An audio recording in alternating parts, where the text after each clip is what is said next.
wabarakatuh. Ini hari ini saya sedikit bercerita tentang salah satu alumni dari Solunar. Solunar adalah acara Camp Bebas Riba Indonesia, di mana itu seminar 1 hari yang isinya dari pagi itu membahas masalah ketauhidan, masalah ibadah, dan masalah utang.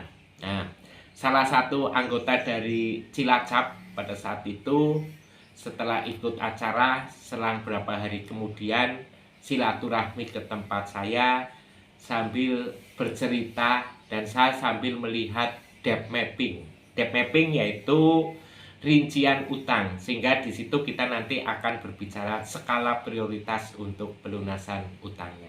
Nah, setelah dilakukan debt mapping, beliau punya 17 pinjaman di beberapa lembaga keuangan, baik perbankan maupun non perbankan. Dari 17 itu, suaminya hanya tahu 1 titik saja, karena pada saat itu diajak ikut tanda tangan, karena ini lembaga keuangan perbankan. Nah, setelah saya pelajari, sebenarnya sumber masalahnya adalah ketidakjujuran sama suami.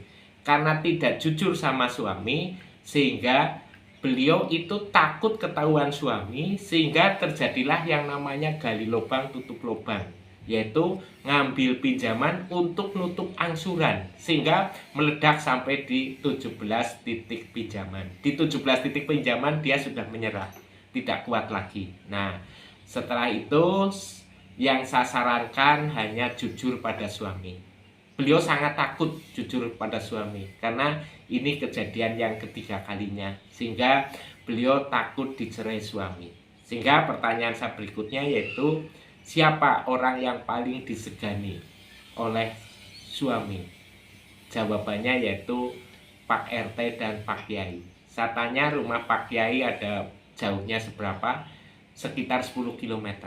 Sehingga saya menyarankan sebagai mediator adalah ke tempat Pak RT, karena namanya Pak RT pasti rumahnya satu lingkungan.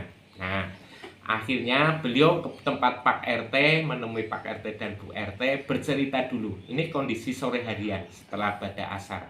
Bercerita tentang utang-utangnya ke Pak RT dan Bu RT, dan minta bantuan sebagai mediator.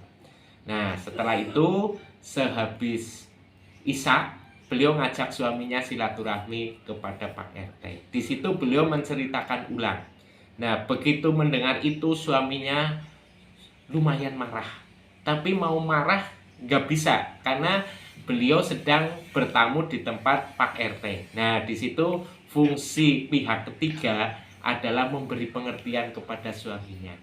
Akhirnya setelah proses sekitar 30 menit, suaminya akhirnya marahnya sudah reda, dan beliau ngomong, "Bu, apapun yang terjadi, kamu tetap istriku. Mari kita pulang dan kita selesaikan bersama-sama." Setelah sampai di rumah, akhirnya dilakukan yang namanya skala prioritas, yaitu mana yang harus selesaikan dulu, dan mana yang sementara belum dibayar. Jadi bukan tidak dibayar, belum, ditangguhkan dulu. Akhirnya semua utang ini selama 6 bulan itu bisa selesai semua setelah jujur pada suami. Nah, ini semoga bermanfaat. Jangan lupa subscribe, like, dan komen video ini. Akhirul kalam, wabillahi taufiq wal hidayah. Wassalamualaikum warahmatullahi wabarakatuh.